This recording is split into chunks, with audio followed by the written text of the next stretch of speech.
One NBA player fought a fan in the stands. Another kicked his way out of a championship. And one referee may have altered the outcome of an entire playoff series.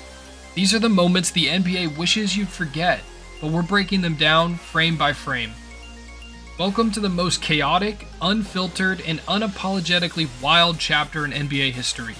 No buzzer beaters, no ankle breakers, no MVP speeches. Just the raw, untold, and jaw-dropping scandals that rocked the league to its core.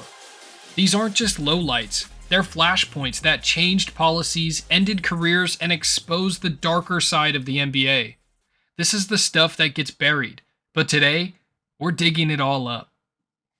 Which one of these 7 chaos-fueled moments shocked you the most? Drop it in the comments, your answer might get pinned. November 19th, 2004.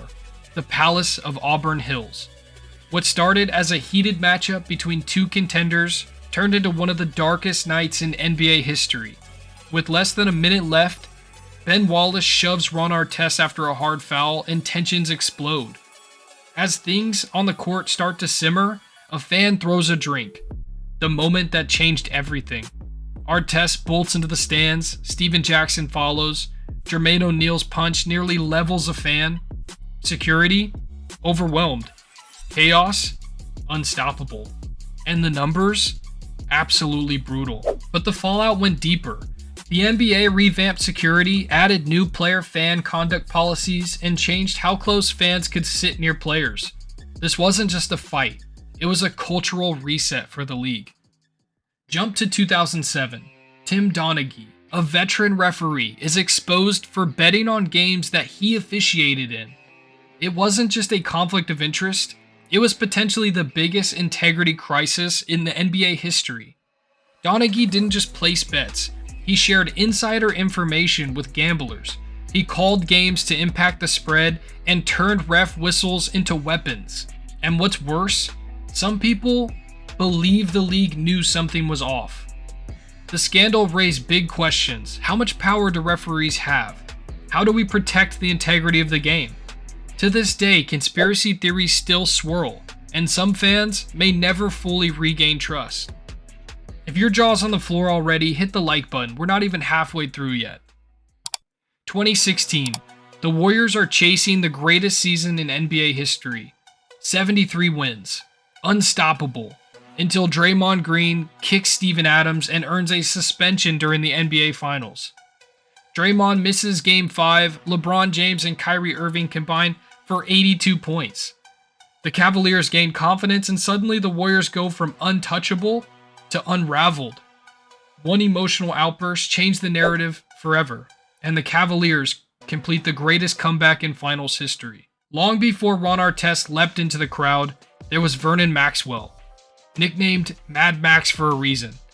Maxwell was one of the NBA's most unpredictable players. He was a 2-time champion with the Rockets and had a dangerous mix of elite shooting and a short fuse. But what happened in 1995, no one saw coming. It was a road game in Portland. Maxwell had just lost his young daughter to a tragic illness, and he was trying to keep it together. But a fan courtside pushed him too far, reportedly mocking Maxwell's recent loss. That was it. Mad Max snaps. He sprints into the stands and he punches the heckler square in the face. Security rushes in, the game stops, and the NBA hands down a 10-game suspension and a $20,000 fine. But honestly, most fans and even players supported Maxwell. This wasn't just rage. This was a man cracking under the unbearable weight of grief. The league punished him, but many saw it as a human moment, not just a basketball one. It was messy, emotional, and brutally real. 2007, Steve Nash's Suns were the NBA's most exciting team, fast-paced, flashy, and finally ready to win it all. But what happened in the second round against the Spurs might have stolen their shot at a championship over a technicality. Game 4, final seconds, Robert Horry delivers a dirty hip check to Steve Nash, sending him flying into the scorer's table. Instinctively, Amari Stoudemire and Boris Diaw stepped a few feet onto the court. That's it. They didn't throw a punch, they didn't escalate the fight, they barely moved. But it was enough. The NBA hits the Suns hard. Stoudemire and Diaw are suspended for Game 5, a pivotal moment in a tied series. Without them, Phoenix collapses. They lose Game 5. They lose Game 6, and the Spurs cruise to another title. This wasn't just a loss. It was a what if that still haunts Suns fans to this day. One split-second decision, one outdated rule, and one title window gone. 2021, James Harden was still one of the most unguardable scorers in NBA history, but he wanted out of Houston, and he made it known in the most awkward, most visible way possible. First, he skipped training camp entirely. Then he showed up clearly out of shape, like visibly heavier. And when he did play, he barely moved on defense. He took lazy shots. It was clear. Harden wasn't just done. He was making sure the team was done with him too. And then came the press conference that sealed it. James Harden said, "We're just not good enough. I've done all I can." He walked off the podium and never played for the Rockets again. Some fans felt betrayed. Others understood it was the end of an era. But no matter how you feel, it was one of the ugliest superstar exits in NBA history. A silent protest played out in front of millions of fans. In October 2019, one tweet nearly broke the NBA. Houston Rockets general manager Daryl Morey tweeted, "Fight for freedom, stand with Hong Kong." Just 7 words. But those words sparked a global crisis. The response from China was immediate. Games were pulled off the air, sponsorships disappeared, NBA stars were told not to comment. Rockets merchandise vanished overnight. Even LeBron James, usually outspoken, called Morey's tweet misinformed. Commissioner Adam Silver tried to walk a tightrope, supporting free speech and protecting the league's financial interests. But critics on both sides weren't happy. In China, the NBA was accused of disrespect. In America, fans felt the league caved for money. This wasn't just a PR nightmare, it was an identity crisis.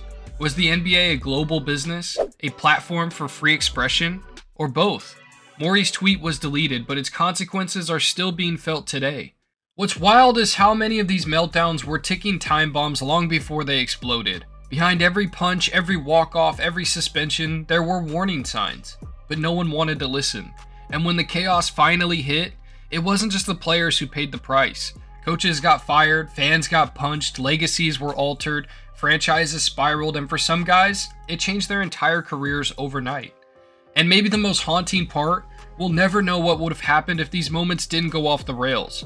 Would the Suns have won it all in 2007? Would Harden have stayed in Houston if they gave him one more star? Would Vernon Maxwell be remembered as a clutch playoff killer instead of the guy who punched a fan? The NBA is full of what-ifs, but these ones sting the most. But here's the crazy part most fans forget. Sometimes these breakdowns made players legends. Harden still got his way, Artest still won a ring, even Malice in the Palace. It reshaped how the NBA handles security and its own image forever. So the next time a star snaps or a team implodes in front of cameras, don't look away. That moment might just be the start of something bigger, something history won't ignore. From wild brawls to global controversies, these moments didn't just make headlines, they shook the league. They tested how far the NBA could bend before it broke, and they reminded us that behind every highlight, there's a darker side the league hopes we forget about. Subscribe for more deep dives just like this, and drop your favorite forgotten NBA meltdown in the comments. I'm pinning the most underrated one in my next video.